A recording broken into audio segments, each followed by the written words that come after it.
Assalamualaikum warahmatullahi taala wabarakatuh. Salam bahagia, salam pertemuan untuk teman-teman yang berkesempatan bersama dengan saya. Apa khabar anda semua? Doa saya agar anda sentiasa sihat walafiat. Apa khabar Saudara Mustafa Ilyas? Saudara Alif Ya Mim. Khabar Pak? Wah, waras. Saudara Syah Ibrahim, Waalaikumsalam. Saudara Mazli Syamsuddin. Begitu juga dengan Saudara Zamari LC, Saudara Fazil Yub, Puan Lily Sally, apa khabar? Saudara Syahrul Azam, doa saya anda berbahagia. So Alif Ya Min, panah berdenting. Ya, betul tu. So, anak anda Anggrek Rimba daripada Kuantan Pahang. Puan Aminah Kak Minah daripada Terengganu. Apa khabar Kak? Puan Norizwan, Acik Warisan, Tuan Ismail, Tuan Abdul Rahman dari Terengganu. Saudara Mira Harun, Empat Tulang Kering. Saudara Satria Sitawan daripada Mengelembu Perak. Azali Kasih, Abi K, Abi Noh, Puan Halimah Hashim. Saudara kamu Zaman Johan. Saudara Raja Kamal Zerbaizian. Apa khabar aku? Moga orang Terengganu sihat. Jo Govo, Muhammad Asri Dir. Rosni Koringot, Zailan, Teratai Selasih, Pah Merah, apa khabar Pah? Orang Bangi, moga sihat ya. Marabiah, ya, Muhammad Yusof, Acik Warisan, Saudara Musa, Ina Syarun, Muhammad Hashim, Muhammad Din. Begitu juga dengan Saudara Zamari, Ina Syarun, Zaini, apa khabar Zai? Engku Rahim, Paipon. Lama tak jumpa Paipon. Saudara Irwan Jalil. Selamat malam Saudara Paipon ya. Zazaz. Begitu juga dengan Ahling Ma. Saudara Ramli Abdul Rahman. Zaitun Husin, Saudara Wan Ismail, Saudara Muhammad Azmi, Muhammad Ali. Apa khabar orang Kelantan? Mintanya lain tak ada adalah jangan lupa like, share, subscribe. Saudara, saya juga mohon pada anda, jangan lupa untuk like, share dan subscribe di Instagram. Ini Instagram ni penting sebab kalau terjadi apa-apa pada Facebook, boleh lari ke Instagram. Ya. Kuih, Saudara Muhammad Hashim, Muhammad Din. Puan Hamidah Kamat. Ruby Din, apa khabar Bi? Moga sihat bersama pasangan. Bahagialah hendaknya. Saudara Amamap, Saudara Jaka Lenglung, Saudara Awad Muhammad. Begitu juga Saudara Yauman Waras, Syarul Azam, Saudara Mat Zaki. Ini teman kita di Instagram. Jangan lupa like, share dan subscribe. Di Instagram juga, saudara. Saudara Didi, apa khabar? Dari Labuan, Didi. Dia berkirim salam untuk semua. Baik, saudara. Saya tak boleh nak terus berceloteh nama-nama dan sebagainya. Saudara Nur Zaman, saya minta maaf. Saya tak reti untuk buat live bersama-sama ni. Kalau ada tulisan, sila hantar. InsyaAllah saya akan santuni. Baik, saudara, hari ini hari Ahad, hari cuti, tanggal 3 Julai. Dan hari ini merupakan hari yang ke-834, saudara. Saudara Dizan, Cik Norlia, so Ibrahim Cik Muda. Hari ini merupakan hari yang ke-834. Virus corona menyerang negara kita. Menurut laporan daripada saudara Rio, sejumlah ada pengurangan ya, sebab kemarin dulu 2,773, tapi semalam sejumlah 2,527 warga kita yang dijangkiti oleh virus corona, menjadikan angka terkumpul sudah 4,571,355. Saya terpaksa menyatakan ini memberi peringatan kepada teman-teman semua bahawa virus corona ni bukan kerja main-main. Ini memang bahaya. Sebab itu kita harus menjaga kebersihan diri kita. Saudara, lain tak ada saya minta jaga kebersihan. Kalau ada pertemuan, perkumpulan, lakukan penjarakan sosial, saudara. Saudara Hazrul Aidi, saudara Azmas. Dan menurut laporan saudara Rio, saya ucapkan terima kasih kepada Rio, pada saudara Jamil Idris, bersama keluarganya yang menghantar kiriman kepada kita untuk perkongsian ini. Pagi tadi dia dah hantar. Bahawa terdapat sejumlah 5 peningkatan. 5 negeri ada peningkatan dan susut di 11 negeri. Selangor nampak gayanya ada susut tetapi jumlahnya 798. Bukan sikit pun, saudara. Banyak lagi tu, 798. Begitu juga di wilayah Perkesuan. Jangkitannya walaupun susut tetapi 726. Sabah juga sama, walaupun susut, tapi angkanya 154. Begitu juga di Pulau Pinang, 127. Yup, di Perak ni, susut, tapi tak banyak mana. 201 lagi jangkitannya, ramai tu. Melaka, 58 negeri 9. Susut, 137. Itulah negeri-negeri yang masih lagi berlegar angka 100 ke atas. Lain-lain negeri, Alhamdulillah, di bawah 100, saya mengharapkan agar kita berusahalah untuk mengekang virus corona ini. Kalau boleh, berusahalah untuk kita memutuskan jaringannya. Saudara, terima kasih Saudara Rio atas kiriman perkongsian yang saya rasakan begitu berarti dan elok untuk kita fikirkan bersama. Baik saudara, minta izin dalam masa 2 minit, 3 minit ini kita santuni dalam segmen e-commerce. Kalau anda ada mempunyai produk, hubungi Al-Azhar 011-330-41241. Saya pun masih batuk lagi, saudara. Coca-Cola, salam dari Jepun. Tak sebut nama pun. Ada, insya-Allah Coca-Cola. Tapi kadang-kadang saya tak sempat nak perhati sebab saya harus membaca laporan ini. Jadi, rupanya Coca-Cola sekarang ni berada di Jepun. Konnichiwa. Orike desu ka? Kalau saudara berhubung dengan Al-Azhar untuk mewawarkan produk saya di talian 011-330-41241, jangan lupa dia memasarkan haruman setangi bakur dan juga wangi-wangian parfum dari Timur Tengah. Begitu juga dengan gula O untuk kesihatan saudara. Tak dapat Al-Azhar, boleh hubungi Siti Farehah 017-711-4300. Siti Farehah masih lagi meniaga dendeng manis Siti Farehah. Dan walaupun barang dah naik, minyak naik apa semua, dia masih lagi mengekal harga yang lama. Ya saudara Nur Azlia, Zazi Bohari, Queen Kasturi, Maria Hana, Zainuddin Ismail, Ishak Mazin, Muhammad Azhar Abdullah. Okey saudara. Di Lembah Kelang, saudara yang nak dapat buah-buahan yang murah, lebih murah daripada harga pasaran, harga di pasar ataupun di supermarket, iaitu kiwi, cherry, anggur dan buah-buahan lain, apple dan sebagainya, hubungi Syauqi di talian 012-357-5703. Buah-buahan ini akan terus dihantar ke rumah anda. Begitu juga dengan, ini makanan kegemaran saya, Popiah Sira Lady Maria.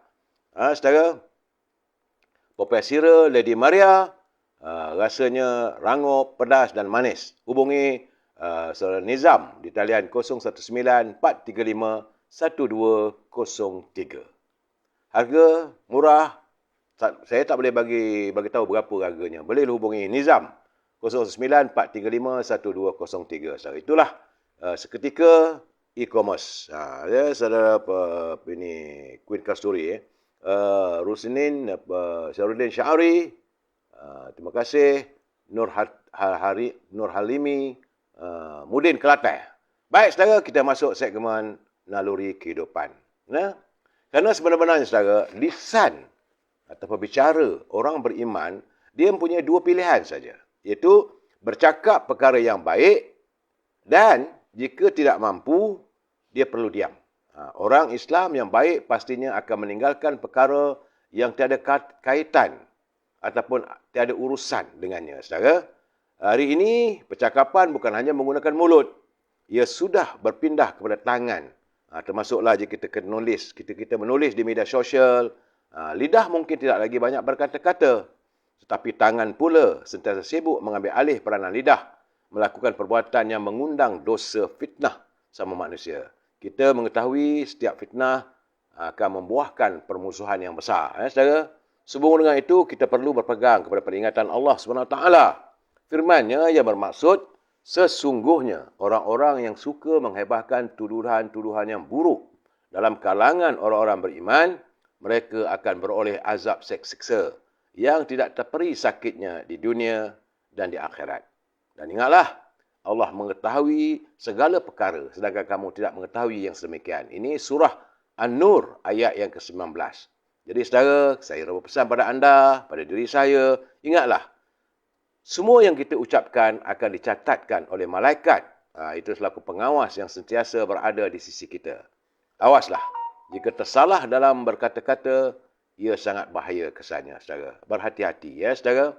Saudara Samad Lon, Mudin Kelantan, Ating, Openg, Roslan Mubin, Puan Norma Abdullah di Instagram. Kita masuk segmen Mutiara Kata, kiriman sahabat saya, ya, Saudara Abdul Rahman. Cikgu Ibil, dia hantar kiriman Mutiara Kata. Katanya, di mana ada ujian, di situ ada jalan. Di mana ada kebaikan, di situ ada keberkatan. Di mana ada kesabaran, di situ ada ganjaran. Di mana ada kesukaran, di situ pasti ada kemudahan. Dan di mana ada iman, maka disitulah adanya rahmat Allah yang dikurniakan kepada kita. Terima kasih Cikgu Ibil. Begitu berarti tinggi maksudnya Mutiara Kata saudara. Saudara, saya harap kita mengetahui ini macam-macam pula timbul sekarang ni. Jadi dalam keadaan begini, jadikanlah pedoman hidup kita. Saya membacakan ini lain tak ada saya untuk memperingati diri anda dan juga diri saya. Dan saya sentiasa berpesan kepada pimpinan negara, janganlah berbelanja tanpa had kerana kita bimbang dan kita khawatir negara akan muflis jika mereka berbelanja tanpa had. Saudara, tajuk bicara kita malam ini, saudara. Politik mengarut, rakyat terjerut. Kalau politik itu mengarut, maka rakyatlah yang terjerut. Tapi sebelum saya memberi pencerahan, ya, Saudara Wan Ismail, Saudara Maharif, Saudara Irwan Haris, Freddy kata, kita santun dulu pantun Pak Nazil. Kata Pak Nazil, dari Marang pergi ke Lombok, kemudian ke Bogor, langsung ke Sumber. Itu saya kata saya ada gangguan. Jadi sebab bila ada gangguan ini, maka larilah ke Instagram. Saya cuba perbaiki. Biasalah mereka akan mengganggu live kita ni. Aduh, nak buat macam mana? Saudara Razali Samad, Saudara Anis Coffee. Baik, saudara. Kita masih lagi dalam segmen pantun oleh Pak Nazil.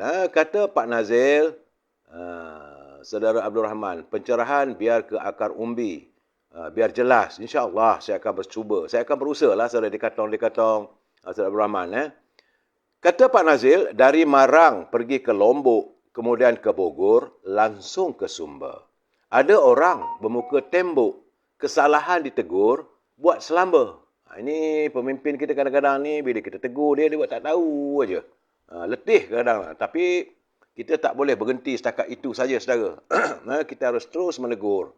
InsyaAllah, mudah-mudahan mereka mendengarlah juga nanti. Kita dengan ikhlas memberi teguran. Kata Pak Nazir lagi, terima kasih Saudara Zamuddin Mat, Saudara Zali Samad. Lagi ke Instagram. Gulai siakap sambal udang, menjamu kawan suka hati. Pemimpin bersikap serkap jarang, menuduh lawan tanpa bukti. Sudah Pak Geli, ya. Jadi kepada saudara Pak Nazil, saya ucapkan terima kasih atas kiriman pantun yang begitu berarti pada kita.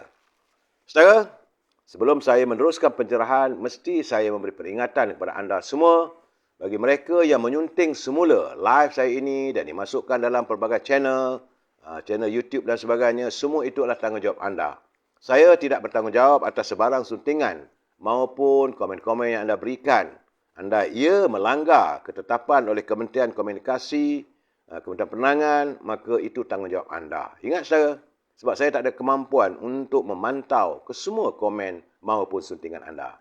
Dalam waktu yang sama, kena ingat, ini adalah pencerahan politik, matlamatnya adalah sekadar untuk memberi informasi. Supaya kita tidak boleh dibohongi oleh orang. Dan informasi yang saya berikan ini adalah pertama saya baca, kemudian saya cuba ulah, kadang-kadang saya bertanya pada pemimpin ataupun teman-teman yang rapat dengan saya berhubung dengan kedudukan politik negara kita. Ingat saudara, bila saya memberi pencerahan ini, prinsipnya kita mesti bersetuju untuk tidak bersetuju. Itu dia punya basic prinsipnya, kita mesti bersetuju untuk tidak bersetuju. Ingat saudara, jangan lupa like, share dan subscribe.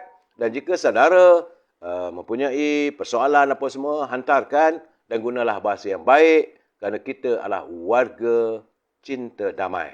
Kita berbicara secara harmonis. Saya tak mengizinkan untuk kita saling maki hamon. Saudara Marzuki Saad. Salam, terima kasih. Baik saudara, macam mana yang kita tahu hari ini cuacanya panas menggigit. Tapi saya tengok bertambah panas lah waktu ni. Cuma saya harap teman-teman jangan lupa banyakkan minum air masak. Ya? Jangan minum air manis-manis sangat, nanti kena penyakit kencing manis pula. Jadi kita pastikan anda banyak minum air untuk badan kita tidak berterusan. Nanti kena panas, kena demam panas pula nanti. Suasana cuaca memang tak menentu. Dalam keadaan suram tumaram, masih lagi panasnya menggigit. Saudara Osman Hamid, saudara Zainal Muhammad Ali, saudara Puan Hamidah Rashid di Instagram. Terima kasih. Saya yang perlu daripada anda like, share dan subscribe. Saudara, hari ini adalah berita duka cita. Sebab kita selama hari ini, dunia politik ini terhias dengan macam-macam cerita. Cuma hari ini, saya mendapat perkabaran daripada Kuala Terengganu, iaitu calon wanita tertua yang selalunya muncul dalam beberapa pilihan raya umum. Yang ke-12 pada tahun 2008, iaitu Puan Maimun Yusof atau lebih dikenali sebagai Tok Mun. Hari ini telah pun meninggal dunia kerana sakit tua. Saudara, cucu Allahyarham Tuan Nur Azalina Tuan Lah. Dia kata neneknya berusia 103 tahun menghembuskan nafas terakhir di rumahnya di kampung Sungai Atas Tol di sini pada jam 3.30 petang tadi. Menurut Tuan Nur Azalina, beliau tinggal di Dungun. Beliau menerima panggilan telefon daripada seorang saudaranya sekitar jam 3 petang tadi memaklumkan Tok Mun tidak sedarkan diri sebelum disahkan meninggal dunia. Kesihatan nenek katanya sudah merosot sejak 4 bulan lalu. Tapi Allahyarhamah enggan tinggal bersama kami. Jadi memandangkan kesihatannya tidak baik, kami cucu-cucu dan anak-anak saudaranya menemani nenek secara bergilir-gilir. Malam tadi katanya saya tidur di rumah nenek, namun dia tidak menunjukkan sebarang perubahan yang pelik selain mengadu panas. Tapi tidak benarkan kipas dipasang. Dan kemudian dia pulang ke Dungun untuk bekerja pada hari ini. Ahli keluarga Tok Mun hadir menziarahi jenazah Allahyarhamah di rumahnya di kampung Sungai Atas Tol. Jenazah Tok Mun dijangka disemadikan di Tanah Perkurban Islam, Kampung Atas Tol pada jam 10 pagi besok.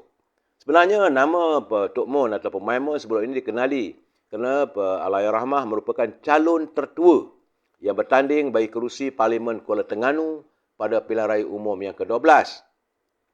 Ya, jadi bagaimanapun nenek kepada 7 cucu itu hilang wang pertaruhan setelah meraih 685 undi ketika menentang Muhammad Sabu, calon daripada PAS, dan Allahyarham Datuk Razali Ismail daripada Barisan Nasional. Ia tidak terhenti setakat itu. Allahyarhamah Maimun sekali lagi menjadi calon bebas di atas kerusi yang sama pada PRU 13. Ketika itu, Allahyarhamah berusia 94 tahun. Namun menerima nasib yang sama, malah hasratnya untuk bertanding pada PRU 14 yang lalu tidak kesampaian kerana tidak mempunyai cukup untuk jadikan wang pertaruhan. Itulah warna-warni politik kita dan saya minta kalau boleh warga yang ada bersama-sama dengan saya, mari kita sedekahkan Al-Fatihah untuk roh Allahyarhamah Puan Maimun. Semoga Allah menempatkan rohnya di kalangan orang-orang yang dikasihi. Al-Fatihah. A'udzubillahi minasyaitonir rajim. Bismillahirrahmanirrahim. Alhamdulillahirabbil alamin. Arrahmanirrahim. Maliki yaumiddin. Iyyaka na'budu wa iyyaka nasta'in. Ihdinas siratal mustaqim. Siratal ladzina an'amta 'alaihim ghairil maghdubi 'alaihim waladdallin. Kita mengucapkan salam takziah untuk seluruh keluarga Allahyarhamah Tok Mun. Jadi untuk pilihan raya akan datang, tak ada lagi warna-warni yang sebegitu. Saudara? Baik. Urusan harian kena diteruskan. Saya masih lagi menerima kiriman daripada Yang di-Pertua Pertubuhan Melayu Keluang, Tuan Haji Ramli. Dan beliau menzahirkan kegusarannya. Kerana apa? Dia kata, dia bertanya, apa dah jadi ni? Dia kata, makin dicakap, barang makin naik lagi. seolah-olah macam sengaja dibuat pula oleh lintah darat ni. Jadi katanya barang hari naik. Contohnya sekarang ni rempah biasa. Selalunya Tuan Haji Ramli ni ada kedai makan. Memang sedap dia punya mi rebus dan juga sup tulang merah. Tapi dia kata hari ini barang selama tu RM4.50 untuk beli rempah ratusnya. Dah jadi RM5.50. Artinya naik RM1 rempah ratus. Jadi dia kata makin parahlah hidup rakyat sekarang ni. Jadi dia mengajak kita semua pada hari Jumaat nanti. Di setiap masjid, marilah kita semua rakyat Malaysia yang beragama Islam berdoa. Supaya terbukalah hati Perdana Menteri untuk menghadap Duli Mulia Yang Tuan Agong untuk buat bubarkanlah parlimen. Kena maaflah dia kata kerana saya selalu mengganggu saya. Saya tak kisah. Bila Tuan Haji Ramli hantar kepada saya akan suarakan. Sebab ini adalah bagi saya melihat beliau mewakili suara warga Keluang. Kerana beliau adalah yang dipertua Pertubuhan Melayu Keluang. Saudara Coca-Cola, Atuk Saka pun dah dekat 100 tahun. Tak tahu. Saya tak mau campur bab itu, saudara Coca-Cola. Nak buat macam mana? Dan yang satu yang agak semalam saya dah sebut, kemarin dulu pun saya dah katakan, bahawa Jambatan Insolvensi telah mendedahkan purata 18 orang diisytiharkan muflis setiap hari dalam tempoh 5 bulan pertama. Sebab semalam saya tak menjelaskan lebih lagi. Hari ini dapat lebih detail lagi. Kerana menurut data yang disiarkan di laman web rasmi jabatan itu, 2,694 orang warga telah diisytiharkan muflis antara Januari dan Mei 2022. Jadi ini bermakna jumlah kebangkrapan mereka yang muflis di negara kita ini telah meningkat kepada 274,628 orang. Jadi hampir 60% yang muflis dari 2015 hingga 2022, mereka adalah berusia di antara 25 tahun dan 44 tahun. Ini yang merunsingkan kita. Kerana ini golongan anak muda. Dan lebih mengejutkan lagi, lebih daripada 200 orang diisytiharkan muflis sejak tahun 2018 berusia di bawah 25 tahun. Hampir separuh daripada 46,132 orang muflis dari 2018 hingga Mei 2022 berpunca daripada akibat pinjaman peribadi. Kes muflis akibat perjanjian sewa beli kenderaan jatuh di tempat kedua tertinggi selepas pinjaman peribadi. Jadi sekitar 58% daripada mereka yang diisytiharkan muflis pada 2018 Mei mempunyai jumlah hutang antara 100,000 hingga 499,000. Dekat 500,000, setengah juta. Manakala 8% berada dalam julat 500,000 hingga 1 juta. Dan kira-kira 5% mempunyai hutang melebihi 1 juta. Bagaimanapun, laporan The Star menyatakan bilangan kebangkrapan di negara ini telah menurun secara berterusan daripada 16,000 kes tahun kepada kira-kira 6,500 kes. Dan di segi negeri, Selangor mempunyai jumlah kebangkrapan tertinggi dengan 76,608 orang sehingga Mei 2022. Wilayah Persekutuan menyusul dengan jumlah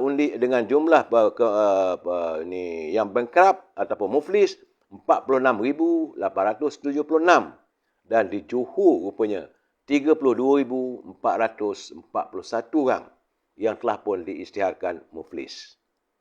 Walaupun jumlah kes muflis ini telah menurun, tapi beberapa pakar masih percaya bahawa 18 orang diisytiharkan muflis sehari adalah amat membimbangkan. Jadi menurut Profesor Dr. Muhammad Fazli Sabri daripada Fakulti Ekonologi Manusia di Universiti Putra Malaysia menyatakan kebimbangan ramai yang jatuh muflis ini adalah akibat daripada pinjaman peribadi. Jadi kata kalau kita darab 18 orang dengan 365 hari, kita akan mempunyai hampir 6,600 kes mereka yang muflis tahun. Walaupun jumlahnya mungkin lebih rendah, jadi kita perlu ingat bahawa ambang kebangkrapan disebabkan ada sekitar RM30,000 sebelum dinaikkan kepada RM50,000 dan kini RM100,000.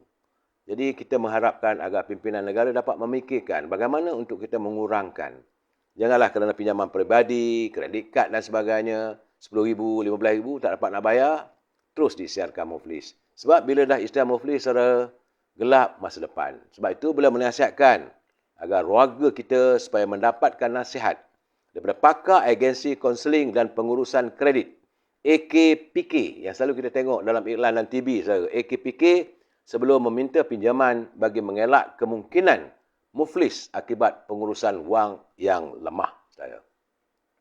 Ini saya terpaksa jelaskan, saya nyatakan sebab ini membimbangkan kita. Sebab dalam keadaan ekonomi yang tidak menentu ini. Ya, dan satu benda pula lagi, Jabatan Perkhidmatan Awam, JPA pula telah menubuhkan satu pasukan khas. Katanya yang akan mengkaji pelaksanaan waktu bekerja 4 hari dalam seminggu. Itu kata Ketua Pengarah Perkhidmatan Awam Datuk Seri Muhammad Syafiq Abdullah. Dia sedang mengkaji apakah kemungkinan kakitangan kerajaan bekerja 4 hari seminggu. Saya kata tak sepatutnya. Sepatutnya dalam keadaan susah begini kita gandakan lagi pekerjaan. Kerana dia kata tindakan dibuat kerana terdapat tuntutan daripada beberapa pihak yang inginkan kerajaan melihat perkara berkenaan dengan lebih terperinci. Jadi kita telah pun tubuhkan satu pasukan khas untuk melihat bagi pihak kerajaan berhubung sektor mana serta jumlah waktu minima dan maksima mereka bekerja selaras dengan Akta Pekerjaan 1955 sebelum sebarang keputusan dibuat. Cuma saya kata kalaulah kerja 4 hari seminggu, jangan begitu. Nanti tambah susah lagi kita. Dan ini memang betul-betul membimbangkan saya apabila mantan Menteri Kewangan yang berhormat mulia Tengku Razali Hamzah, beliau menghantar kiriman kepada saya hari ini. Saya terkejut. Sebab selaku ahli parlimen di Gua Musang, yang berhormat mulia Tengku Razali mendakwa. Dan beliau mengatakan bahawa nilai ringgit kita kini mengalami situasi free fall. Jatuh bila-bila masa saja. Malah mata wang negara dijangka terus merosot hingga nilainya untuk $1 Amerika nilainya adalah RM5.70. Jika tiada tindakan segera diambil oleh pihak pemerintah, oleh pihak berwajib bagi mengekang kejatuhannya. Jadi menurut Tengku Razali, dia kata kerajaan perlu mencari jalan penyelesaian berhubung isu itu dengan secepat mungkin kerana ia akan memberi kesan terhadap rakyat. Kebanyakan barang-barang yang kita import terpaksa kita dibayar menggunakan kadar pertukaran dolar Amerika. Tapi apabila dijual dalam negara kita ini, kita menggunakan tukarannya adalah ringgit Malaysia. Tentulah memberi kesan bahawa barangan ini akan meningkat lagi harganya. Jadi apa hari ini kata yang Muhammad Tengku Razali, kata apa yang kita nampak hari ini, free for all. Free for fall, bukan free for all. Jadi retinya bila-bila masa boleh jatuh. Kerana kerajaan dilihat seolah membiarkan ringgit jatuh. Ekonomi kita pun susah hendak diselamatkan. Pelaburan tidak datang. Dan ringgit kita mengalami free fall. Sebegitu. Jadi Tengku Razali mengharapkan, beliau merupakan bekas Menteri Kewangan, pakar ekonomi, pengasas Petronas dan teman-temannya di peringkat seluruh dunia. Malahan beliau pernah menjadi pengerusi Bank Dunia. Saudara, dia kata kerajaan mesti bertindak kerana nilai ringgit diramalkan terus merosot hingga ke tahap RM5.70 berbanding $1 Amerika. Kerajaan mesti bertindak. Kalau tidak, seolah-olah kita akan menyerah kepada keadaan lebih buruk daripada sekarang. Kerajaan tidak boleh lepas tangan atau berpeluk tubuh jika tidak mahu melaksanakan langkah untuk menambat ringgit. Ini katanya soal kehidupan rakyat. Dan harga barangan pula berada pada paras yang tinggi. Walaupun ringgit kita nampaknya ada yang nampak orang kata pulih. Tapi harga dijangka tidak turun semula. Dan itu tidak baik untuk rakyat serta ekonomi negara. Media sebelum ini melaporkan kerajaan tidak bercadang untuk menambat ringgit kepada dolar Amerika kerana langkah itu tidak sesuai dalam keadaan semasa, malah ia tidak pernah dibincangkan pada peringkat kabinet. Menteri-menteri kabinet, saya kata nak bincang macam mana? Menteri-menteri yang ada tu bukan mereka faham sangat soal ekonomi ni. Saya dah minta kalau boleh yang hormat Perdana Menteri panggillah. Panggil yang berhormat mulia Tengku Razali Hamzah, panggil Datuk Seri Najib, panggil Datuk Seri Anwar Ibrahim. Dan mereka ini adalah orang yang biasa dan pernah menjawat jawatan sebagai Menteri Kewangan. Zaman mereka itu, kewangan negara, ekonomi negara tidaklah setenat hari ini. Sebab itu saya katakan, zaman yang Muhammad Tengku Razli Hamzah, beliau selalu mengukuhkan bajet negara dalam keadaan yang berimbang. Bukan bajet yang defisit, bajet yang berhutang.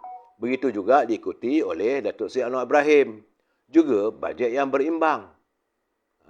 Jadi kita juga ada Tun Daim panggil. Bincang elok-elok macam mana nak menyelamatkan negara. Kita mesti keluar daripada kemelut kehidupan yang sekarang yang tidak menentu.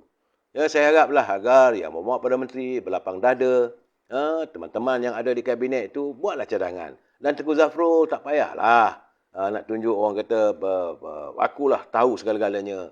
Ini masanya bukan untuk kita nak tunjuk bijak segala-galanya. Pergi cari, jumpa mereka yang berpengalaman. Bagaimana nak menangani masalah. Ini soal rakyat, saudara. Ini bukan jaga bank. Ini bukan jaga syarikat Sdn Bhd. Saya harap begitulah keadaannya. Aduh, saudara, apa-apa ini. Saya tak mau nak maki hamba menteri, tidak, saudara. Tak terniat. Tapi saya memberi kritikan. Sebab macam tiba-tiba saya tengok macam semalam. Semalam, sebab itu saya kata, Yang Berhormat Datuk Seri Anwar Ibrahim, gunalah bahasa elok-elok. Kalaupun beliau calon Perdana Menteri. Sebab statesman, sebagai orang yang menjadi orang pemimpin parti yang besar, kononnya itu Parti Keadilan, tak payahlah guna perkataan aku tak rajang, orang ni begitu. Tak usah gunakan bahasa baik. Sebab semalam dia kata bahawa bangang. Saya terkejut. Tak usahlah guna begitu. Ketua Pembangkang Datuk Anwar Ibrahim menyifatkan bahawa kerajaan sekarang ni bangang katanya. Hanya bertindak menubuhkan jawatan kuasa khas kabinet menangani harga barang termasuk ayam selepas 6 bulan. Rakyat bergelut dengan kenaikan harga barang. Boleh marah, tak ada masalah, Datuk Seri. Nak marah-marah, tapi jangan kita keluarkan perkataan-perkataan yang dilihat tidak berupa kenyataan statesman. Boleh marah, tak seharusnya. Kerajaan kita ni membiarkan keadaan begitu. Sepatutnya, cerita macam dia kata, zaman dia dulu, dalam sebelum, sebulan, 2 bulan sebelum benda berjadi. Sebab kerajaan boleh dapat fokus. Bila berlaku perang Rusia-Ukraine, bila tengok aliran kewangan, tengok aliran negara-negara lain, kita dah boleh menyangka. Sepatutnya katanya waktu itu segeralah ditubuhkan jawatan kabinet.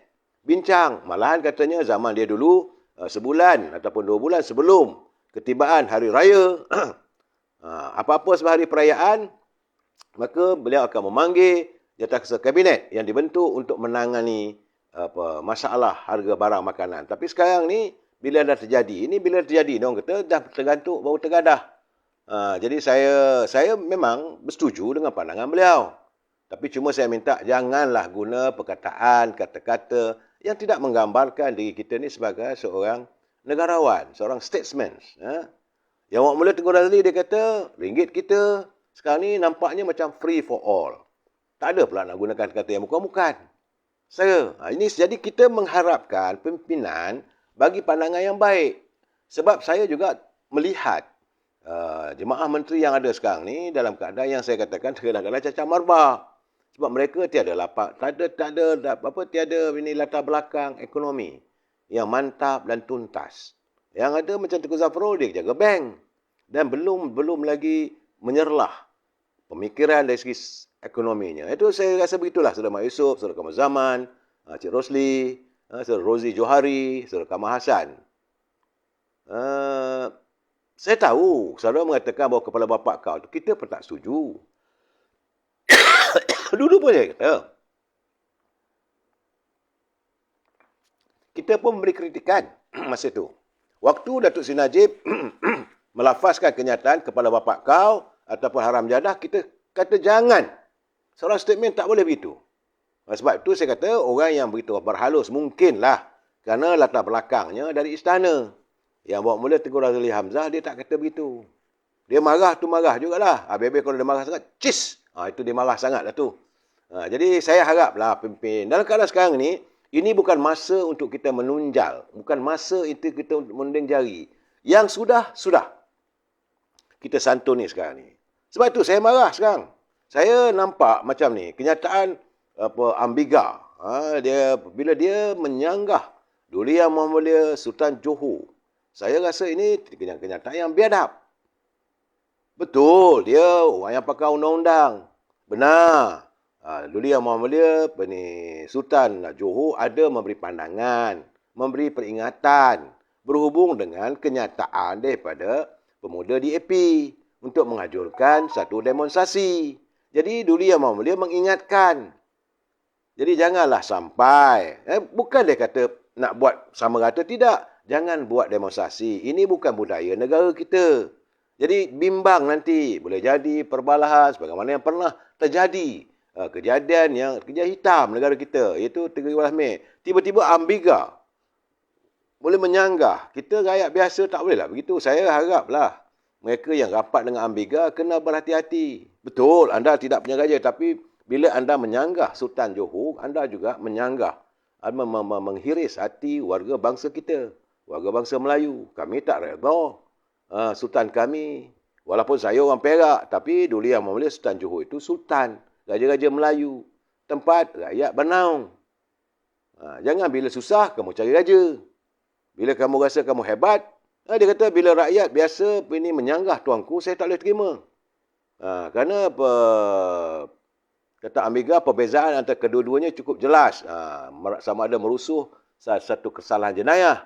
Perhimpunan aman, tidak. Jadi soalnya, tuanku kata jangan mengingatkan.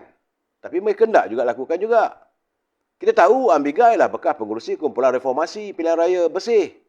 Banyak seri perhimpunan jalanan besar-besaran yang menggemparkan elit politik negara dan membawa kepada pelaksanaan beberapa langkah seperti penggunaan dakwah kekal dan sebagainya. You boleh buat bagi pandangan, tapi bukan dengan melakukan demonstrasi. Bukan dengan tidur di jalanan. Ini bukan budaya kita. Sebab minggu lalu, Sultan Ibrahim, baginda bertitah menegaskan perhimpunan jalanan yang dicadangkan oleh pemimpin DAP bukan cara bertanggungjawab dalam mencari penyelesaian yang membina. Pada pandangan baginda, daripada pelbagai lapisan masyarakat, bolehlah menyampaikan kepada kerajaan menerusi pelbagai platform. Tak setuju sangat, buatlah live dan sebagainya. Saudara. Ini tidak, jadi baginda mengatakan tidak cukup perit ke pengajaran daripada demonstrasi yang menjadi detik hitam dalam sejarah negara kita seperti pada tahun 1969.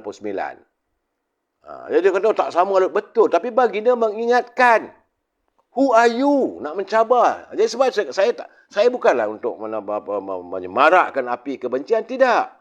Tapi kalau boleh, ada caranya. Jadi saya haraplah Ambiga ni harus berjiwa besar. Yang anda tegur itu adalah raja kami.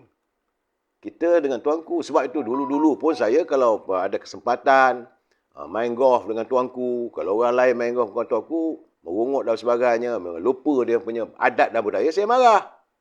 Sebab kami menyanjungi. Kita mendaulahkan. Dulu Yang Mulia Raja-Raja Melayu. Jangan anda pandang sending. Jangan anda pandang ringan. Saudara, itu keadaannya. Saya harap mereka yang rapat dengan Ambiga ni tolong peringatkan. Janganlah raja kami. Jadi raja hidup cara raja lah. Betul Pak Lan? Jangan. Saya haraplah. Sebab kita negara, kita adalah warga cinta damai. Ada cara nak menegur. Bukan dengan maki hamun, carut-mencarut. Bukan kita, saudara. Sebenarnya, saudara, saya dah cakap kadang-kadang penat, saudara. Kita rasa kadang-kadang penat tengok suasana politik negara kita, pentadbiran macam mana, suasana rakyat yang semakin terus tertekan. Memang kita penat, saudara. Tapi kita akan jadi lebih penat lagi kita melihat, kerana kadang-kadang yang amat berhormat Perdana Menteri, dia melantik orang yang sentiasa mencipta masalah untuk menyelesaikan masalah. Jadi tentulah bertambah masalah. Itu saja. Bukan kita katakan tak betul, tidak. Tapi bila lantik orang yang bermasalah untuk menyelesaikan masalah, tentulah bertambah lagi masalah. Saya tak mau sebutlah siapa pun. Saya rasa saudara semua faham. Kita semua faham. Jadi saya amat mengharapkan agar Yang Amat Perdana Menteri supaya berfikir sebelum nak lantik orang itu, lantik orang ini dan sebagainya. Jadi saudara, sebab bila ditubuhkan jawatan kuasa khas jihad tangani inflasi, bagaimana pula dengan Majlis Pemulihan Negara? Sepatutnya kalau nak tubuh itu, bubarkanlah. Jadi kemudian ni tengok masih lagi keluar kenyataan tak ada masalah pemilihan dan sebagainya. Jadi Kerana majlis tu pun bukannya ada fungsi apa pun. Bila ada perkataan jihad, kita tak boleh main-main dengan perkataan jihad ni. Jadi dalam keadaan begini, saya melihatlah 6 orang menteri yang menganggotai jawatan kuasa jihad. Dalam keadaan begitu, bagaimana dengan Majlis Pemulihan Negara? Dan tiba semalam, Tan Sri Muhyiddin selaku pengurusi Majlis Pemulihan Negara, dia kata bahawa dia nak tubuhkan di peringkat negeri pula.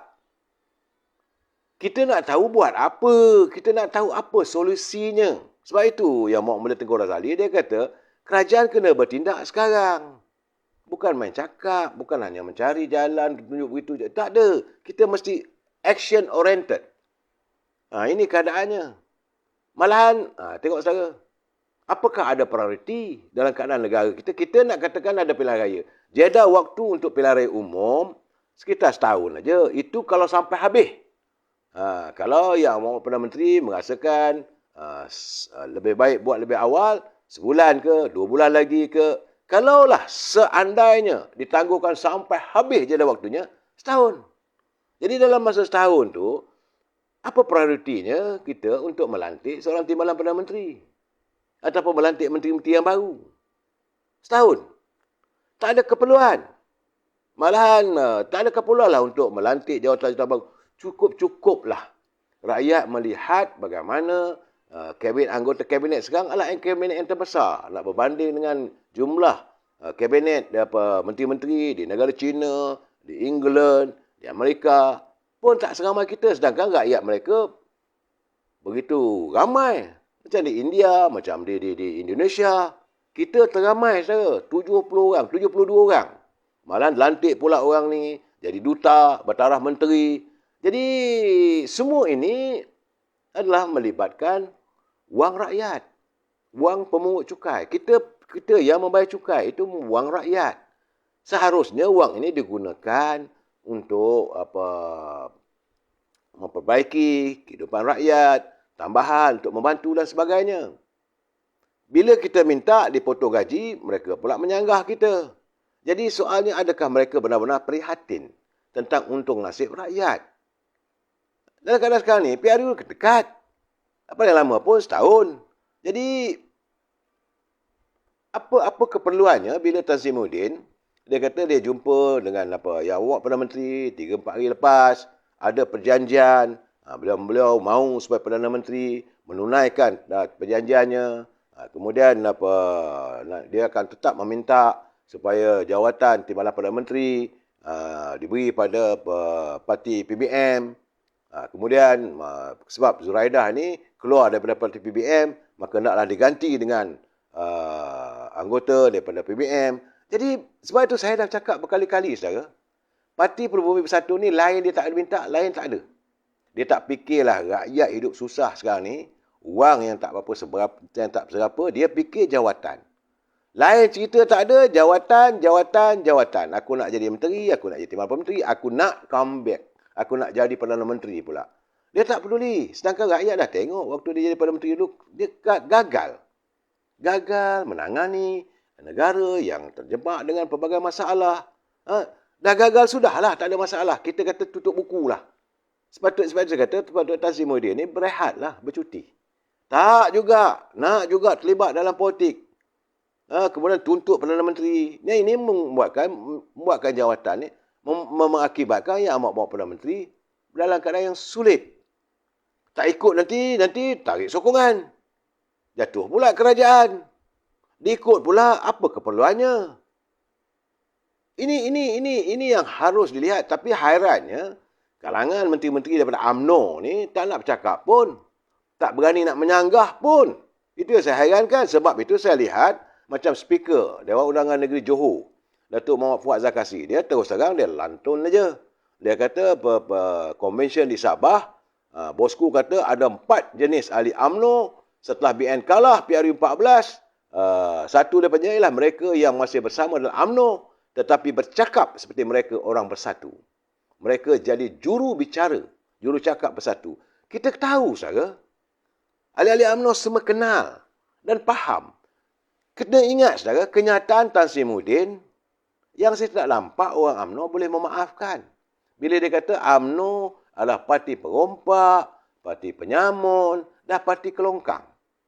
Ayat itu cukup pedih kita sebagai orang UMNO. Tapi orang-orang UMNO yang bergelar menteri ni boleh ngenggeh, boleh senyum, boleh duduk semeja, boleh bercakap. Saya hairan. Di mana wibawa kita, parti kita diperlekeh oleh orang. Kita boleh ngenggeh. Ya. Apakah itu maksudnya? Inilah perangai buruk. Menurut kata Datuk Fuad Zakasi, dia kata perangai buruk bersatu dia tikam belakang UMNO. Macam mana berlaku di Pilihan Raya Negeri Sabah. Dan mereka diam. Perangai buruk PPM minta jawatan menteri yang kosong dan timbalan Perdana Menteri. Juga mereka diam. Jadi pada mereka, apakah akhirnya kita merasakan bahawa kerajaan majoriti ini lemah. Walaupun okey tapi KO. Mereka kecam bila pemimpin UMNO bising tentang jawatan menteri dan TPM. Mereka tuduh parti sendiri gila jawatan. Kita dituduh kita gila jawatan bila kita minta adakan pilihan raya. Dan menteri-menteri daripada UMNO ni boleh diam. Saya heranlah. Mereka tidak mempertahankan. Konon-kononnya nak mempertahankan kerajaan. Sampaikan kemarin, yang buat Perdana Menteri, dia kata janganlah serang Perdana Menteri. Kita faham. Maksudnya kalau serang dia, itu mana kita menyerang kerajaan Barisan Nasional. Saya nak membetulkan ini bukan kerajaan Barisan Nasional. Ini kerajaan PN 2.0. Itu saja bagi saya. Dah okeylah kita tahu. Saya bercakap berkali-kali dah. Seandainya berlaku sesuatu pada Yang Amat Berhormat Datuk Ismail Sabri, kitalah warga UMNO yang akan memapah beliau. Dia tidak akan ada simpati daripada parti PBM, daripada parti PAS. Mereka sekarang ni dia tengok, okey, tapi okeynya akan bawa KO. Sebab niat mereka nak bunuh UMNO, itu saja. Dan hari ini sekarang saya melihat banyak cerita ni sekarang ni. Saya dapat terima, jadi menteri-menteri UMNO ni nampaknya masih khayal. Masih berkhayal bagaimana konon-kononnya mereka boleh memulihkan ekonomi. Sedangkan menteri bukan UMNO ni mereka bijak. Semalam pergi ke Kelantan, gunakan PIBG, Persatuan Ibu Bapa dan Guru-Guru. Sebenarnya melanggar disiplin Kementerian Pendidikan. Mana boleh sekolah digunakan sebagai tempat, PIBG sebagai tempat untuk pelancaran parti politik. Tapi mereka diam.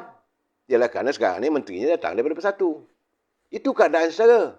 Dan sebab itu saya khawatir, saya amat bimbang.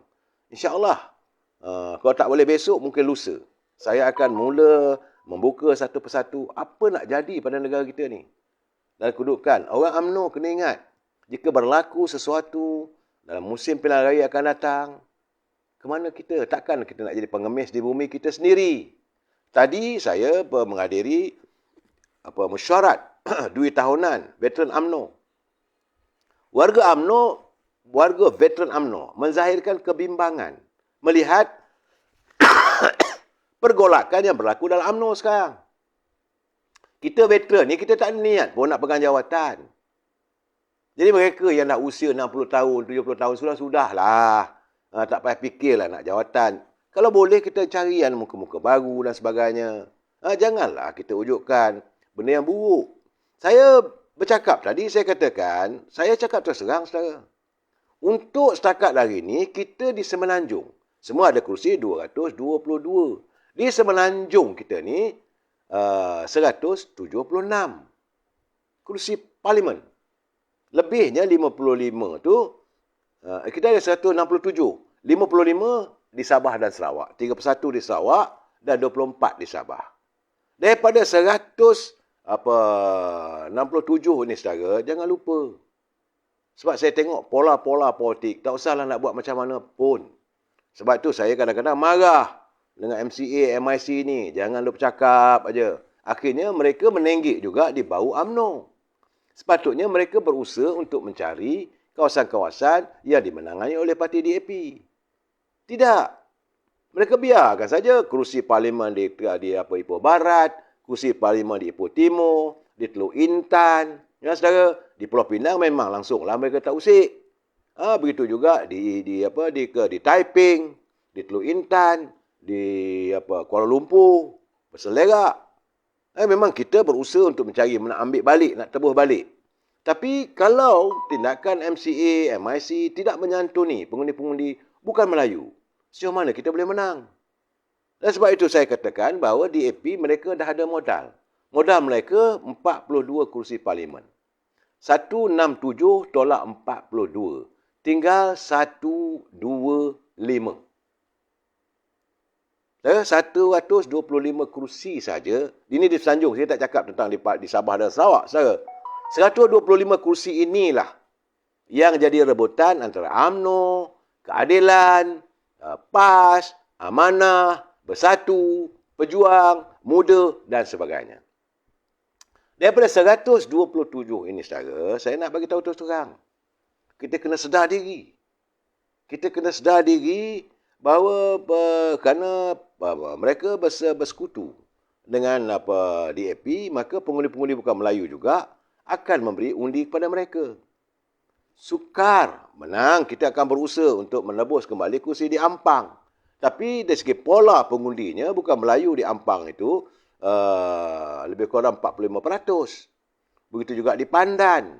Begitu juga di Shah Alam. Begitu juga di kawasan-kawasan macam di Subang. Semua ini saudara kursi-kursi yang akan didominasikan oleh parti daripada Keadilan. Dan saya cuba kira. Bolehlah kata berlapang dada, cura tolak tepi cepuang sana cepuang sini. Paling-paling pun Parti Keadilan boleh dapat 42. Kalau dia ambil 42, berapa tinggal pada kita? Yang akan berebut antara UMNO, PAS dan PBM. Ini cerita benar, saudara. Bukan saya lemah semangat, tidak. Saya nak bercakap bahawa supaya ada kesedaran di kalangan pemimpin-pemimpin UMNO. Kamu dah pernah rasa menteri. Kamu dah pernah berada di anjung kuasa.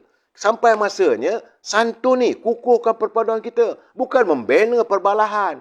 Bukan kita membina perpecahan antara pemimpin-pemimpin di kalangan warga UMNO. Kita ada Presiden, Datuk Seri Hamidi. Kita ada Timbalan Presiden, Tok Mat Hassan. Kita ada 3 naib Presiden, iaitu Yang Berhormat Datuk Ismail Sabri, Yang Berhormat Datuk Mahathir Khalid dan Yang Berhormat Datuk Khalid Nordin. Ini pimpinan unggul dalam UMNO. Jangan kita calarkan. Jadi kalau orang mengata, orang menyebut macam-macam, orang tuduh perompak penyamun, kita harus menyanggah. Bukan kita buat baik dengan orang yang mengata kita ni perompak penyamun. Sepatutnya kita pertahankan. Ini tidak, kita ketawa lagi. Jangan lupa saudara, akhirnya besok orang akan ketawakan kita. Jadi berbalik pada tadi, kalaulah PKR dapat 40 lebih kursi, dia bercantum dengan parti DAP. Dia ada 80 lebih. Berapa lagi tinggal saudara pada kita? Macam mana kita nak menubuhkan sebuah kerajaan? Jadi Saudara Azizul Abdul Hamid, UMNO boleh menang sekurang-kurangnya. Nampak? 50 kursi. Saya tak kata begitulah. Janganlah pandang hina sangat. Buruk-buruk pun dalam pilihan raya dulu pun, UMNO Barisan Nasional kita ada 79 kursi. Seandainya kita mengulangi kejayaan 79 kursi. Okey, dulu terdapat juga 36 kawasan. Di mana kawasan-kawasan ini pengundinya datang daripada warga Felda. Kerana dirasuk oleh kepelbagaian, tomahan, fitnah dan sebagainya, 30 kawasan Felda itu menang kepada Parti Keadilan. Saya tak kata apa-apa PBM sebab mereka bertanding di bawah lambang Parti Keadilan. Yang menyelinap masuk ke sana ke sini adalah Invok, Saudara Fizi. Yang menimbulkan fitnah dan sebagainya dengan Mazlan anak-anak konon anak Felda dan sebagainya. Mereka ini bertanggungjawab menghakiskan jadi lebih kurang dalam 36 kursi. Sebenarnya 179 campur 36. Kita ada lebih kurang 12 kursi. Busuk-busuk pun. Tapi dalam keadaan sekarang, bila pilihan raya ini dilewatkan, dan dengan adanya serangan daripada harga barang makanan, kita seolah-olah tidak dapat terkawal, ekonomi kita dalam keadaan yang terumbang ambing. Jadi dalam keadaan sekarang ni, apa cerita saudara? Saya tak mau nak tuduhlah orang abah kau ke apa. Saya tak tuduhlah. Kita harus mencari jalan supaya UMNO dapat dilihat kembali kukuh. Jadi kalau kita UMNO di Semenanjung ni dapat dalam 110 kursi, dibantu oleh teman kita dari Sabah. Okey? maka dapatlah kita tubuh kerajaan. Dan jangan lupa, saya dah cakap semalam, kemarin, bahawa pimpinan politik di Sarawak, dia kata bahawa parti mereka stabil.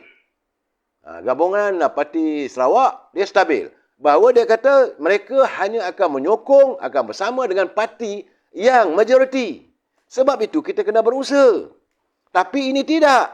Kita menyantuni parti PBM. Kita masih lagi nak bercakap. Bagi saya soal PAS pun rakyat dah tak nak. Apabila sahaja PAS, Tan Sri Muhyiddin mengatakan PAS akan bertanding menggunakan logo Perikatan Nasional, saya nampak bahawa warga PAS akan kembali pada UMNO. Tapi jangan lupa, saudara, sebab saya tahu ada usaha sekarang ni sedang dilakukan untuk memastikan UMNO ini dibatalkan pendaftarannya. Ini sedang berlaku, saudara. Dan saya haraplah agar Yang Amat Berhormat Perdana Menteri datang daripada UMNO, tolonglah jaga. Kalaulah perkara ini diizinkan berlaku, semua rugi, semua duduk. Sebab itu saya kata, kalau kita masih lagi melengahkan pilihan raya ini, kita masih lagi berbalah sama kita masih lagi saling tunding-menunding jari antara kita masih lupa diri, masih lagi yang mana yang pegang jawatan, masihlah nak kekal jawatannya. Bagi mereka yang jadi ketua bahagian, masih lagi nak jadi calon, masih lagi menyimpan dendam dengan presiden, letak kebencian, baru masih lagi pula nak berlindung, tokek barulah semua, masih lagi nak berpaut dengan Yang Amat Perdana Menteri. Mereka berpaut nanti itu dengan dahan-dahan, semua akan runtuh. Saya cakap terus terang, saudara, kita akan runtuh. Tindakan anda tidak lain dan tidak bukan, hanyalah membuat highway untuk Parti Keadilan, untuk Yang Amat Berhormat Datuk Seri Anwar Ibrahim digelar sebagai Perdana Menteri. Saudara, jangan lupa ini, saudara. Saya cukup kuat. Sebab itu, bila Datuk Lokman mengatakan bahawa dalam perjuangan begini apa semua, akhirnya besok UMNO terpaksalah nak tubuh kerajaan, nak bentuk kerajaan, berganding dengan Bersatu, berganding dengan PAS. Macam ada yang kata. Saya kata tak akan terjadi.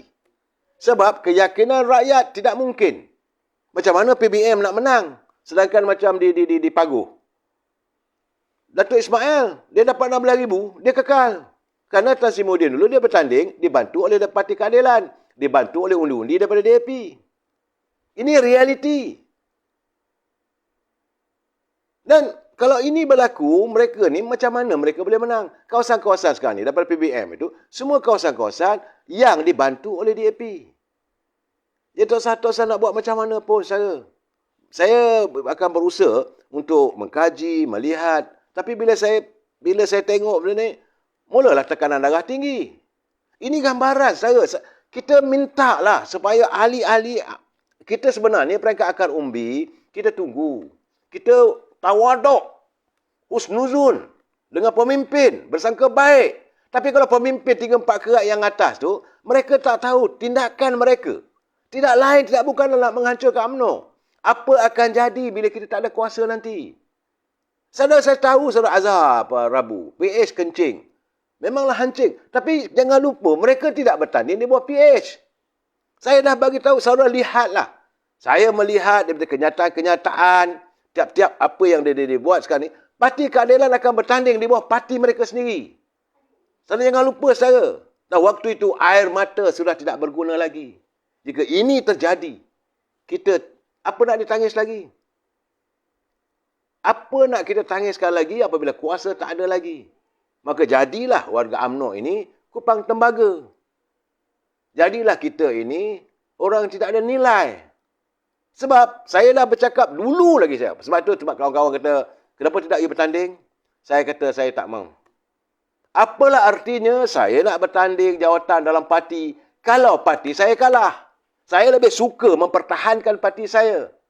Baru orang hormat. Setidak-tidaknya, kalau UMNO itu membentuk, UMNO itu kerajaan, paling tidak kita yang tak ada jawatan pun boleh menumpang.